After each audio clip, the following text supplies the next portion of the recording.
बिस्मिल्लाहिर्रहमानिर्रहीम। अस्सलामु अलैकुम वरहमतुल्लाहि वबरकातुहू।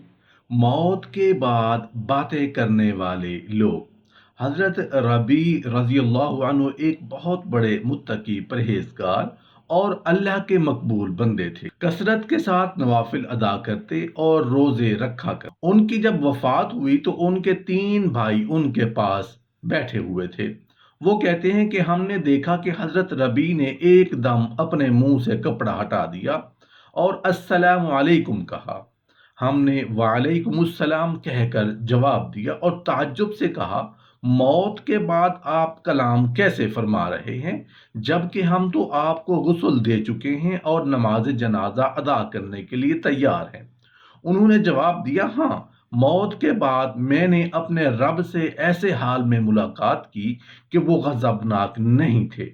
मेरे रब ने आला दर्जा की नेमतों और रेशमी लिबास के अतिया के साथ मेरा इस्तकबाल किया। खबरदार हो जाओ, बेशक रसूलुल्लाह सल्लल्लाहु अलैहि वसल्लम मेरी नमाज जनाजा पढ़ाने का इंतजार फरमा रहे हैं। तुम मेरा जनाजा जल्दी लेकर चलो, मेरे ले जाने में देर ना करो। ये कहकर फिर सकूत मौत के साथ खामोशी अख्तियार कर ली। मोहतरम नाजरीन, अल्लाह वाले मरते नहीं बल्कि अपनी जगह बदलते हैं और अपने महबूब हकीकी से जा मिलते हैं। इसीलिए उनके लिए ये कहा जाता है कि फलां बुजुर्ग का वसाल हो गया, बस ये लोग मरते नहीं। मोहतरम नाजरीन, जानते हो मरते वक्त कुछ लोग मुस्कुराते क्यों हैं?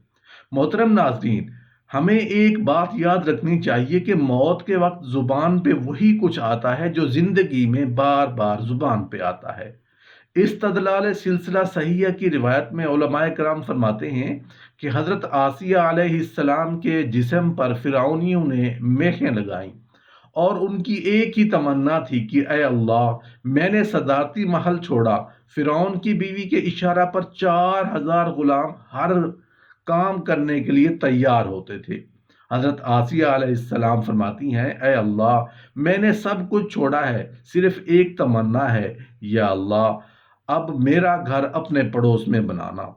उधर तकलीफों पे तकलीफें। फिरौनी कहती हैं, देखो उसकी हालत देखो, अल्लाह ने वो जन्नत में उसका घर बनाया। जब उनकी रूह निकलने के करीब हुई तो अल्लाह ने वो पर्दा हटाया और वो घर आसिया अलैहिस्सलाम को दिखाया।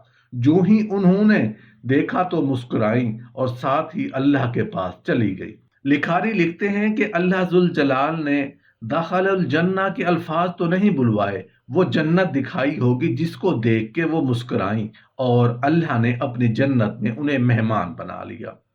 इमाम इब्नुल क़य्यिम रहमतुल्लाह अलैह फरमाते हैं कि एक कपड़े का सौदागर था। जब उसकी जान निकलने लगी, उसको लोग कहते हैं ला इलाहा इल्लल्लाह पढ़ो। वो कहता है ये 2 दीनार का है, ये 2 दरहम का है, ये 10 दरहम का है। इसी तरह कहता मर गया।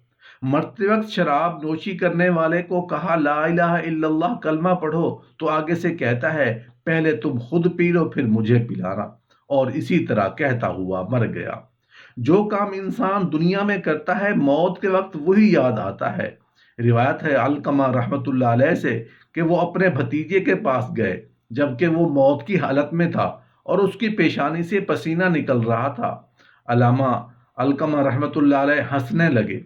लोगों ने पूछा क्यों हंसे? कहा, मैंने सुना इब्ने मसऊद रजी अल्लाह अन्हु से कहते हुए कि रसूलुल्लाह सल्लल्लाहु अलैहि वसल्लम ने फरमाया, मोमिन की रूह पसीना देकर निकलती है और बदकार और काफिर की रूह उसके मुंह से निकलती है जैसे गधे की जान मुंह से निकलती है।